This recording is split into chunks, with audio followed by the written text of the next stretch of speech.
Hello আমার ভাই এবং বোনেরা, তোমাদের জন্য আজকে ভিডিওটা করছি। যারা তোমরা পুলিশের ইন্টারভিউ দেবে, স্পেশালি তাদের জন্যই ভিডিওটা করছি।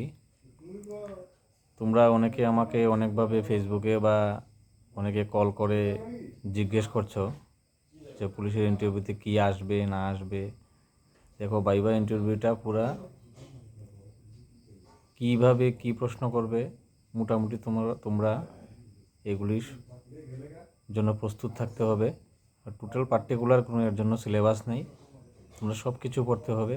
বিশেষ করে রিসেন্ট ইভেন্টগুলি পড়তে হবে এবং ইম্পর্ট্যান্ট ইভেন্টগুলি পড়তে হবে, যেগুলো ইম্পর্ট্যান্ট এবং যেগুলো রিসেন্ট ঘটছে। আবার অনেকে জানতে চেয়েছো যে ত্রিপুরা পুলিশের ইউনিট কয়টা, কী ভাগে ত্রিপুরা পুলিশের ডিউটি কী। দেখো, ত্রিপুরা পুলিশের অনেকগুলি ইউনিট আছে, ঠিক আছে।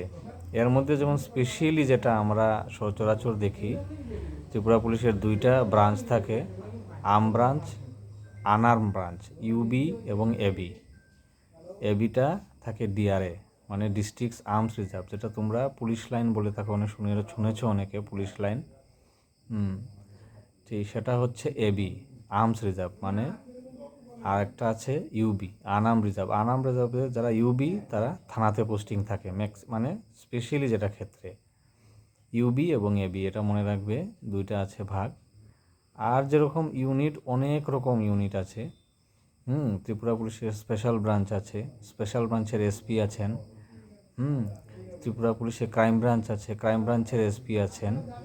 ত্রিপুরা পুলিশে এমটিএফ আছে, তোমরা মোবাইল টাস্ক ফোর্স, এমটিএফ। ওই যে তোমরা অনেকে দেখেছো বাংলাদেশিদের ডিটেন করে, বাংলাদেশি যারা আসে তারা অনেকে দেখেছো, অনেককে সিভিল ড্রেসে গিয়ে, অনেক পুলিশ সিভিল ড্রেসে থাকে, সাদা পোশাকে থাকে, তারা গিয়ে ডিটেন করে। এমটিএফের এসপি আছেন, ট্রাফিকের এসপি আছেন আলাদা।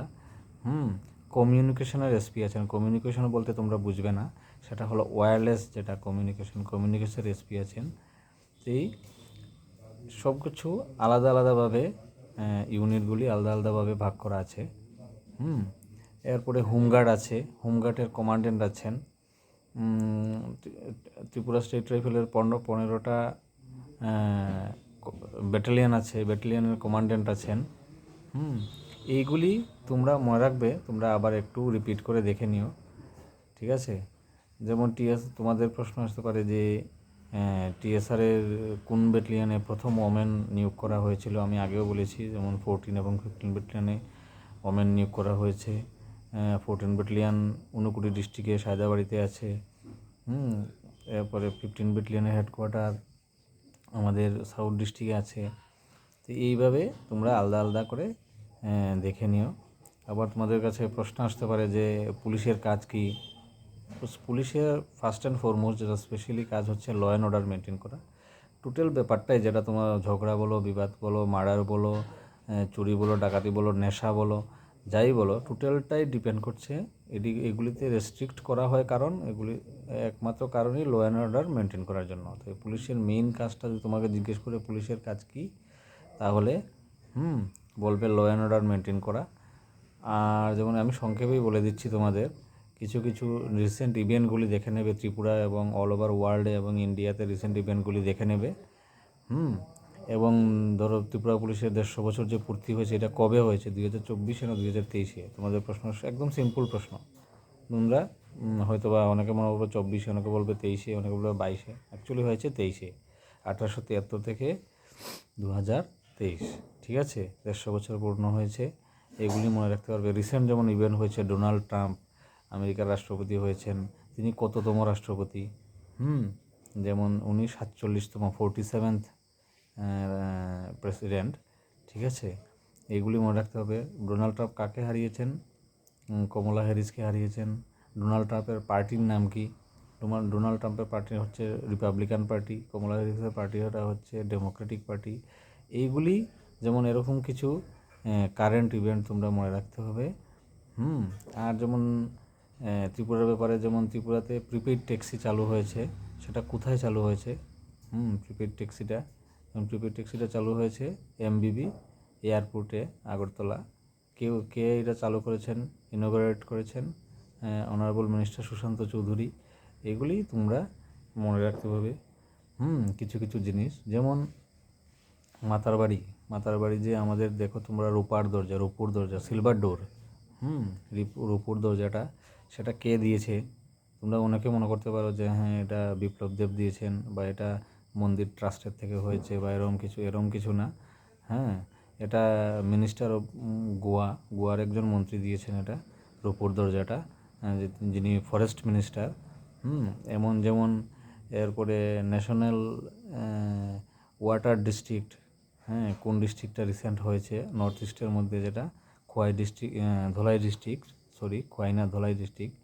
এরকম মনে রাখতে হবে। এই জন্য কারেন্ট ইভেন্টগুলি তোমরা এগুলি বলে শেষ করা যাবে না, এগুলি তোমাদেরই দেখে দেখে কাজ করতে হবে, শিখতে হবে। যেমন এখানে এই ভাইভাতে একটা স্পেশাল তোমরা যারা এনসিসি ক্যাডেটে আছেন, ন্যাশনাল ক্যাডেট কপে এনসিসিতে আছেন, তাদের সার্টিফিকেটের একটা ভ্যালু আছে। তাদের জন্য প্রশ্ন থাকতে পারে যে ফার্স্ট টাইম নর্থ ইস্টের মধ্যে আগরতলায় যে মিটিংটা হয়েছে এনসিসির বিএনএল গ্রুপ কমান্ডার কনফারেন্স, যেটা হয়েছে মিটিং না, কনফারেন্স হয়েছে, সেটা ফার্স্ট টাইম নর্থ ইস্টার্ন রিজনে ফার্স্ট টাইম আগরতলাতে হয়েছে।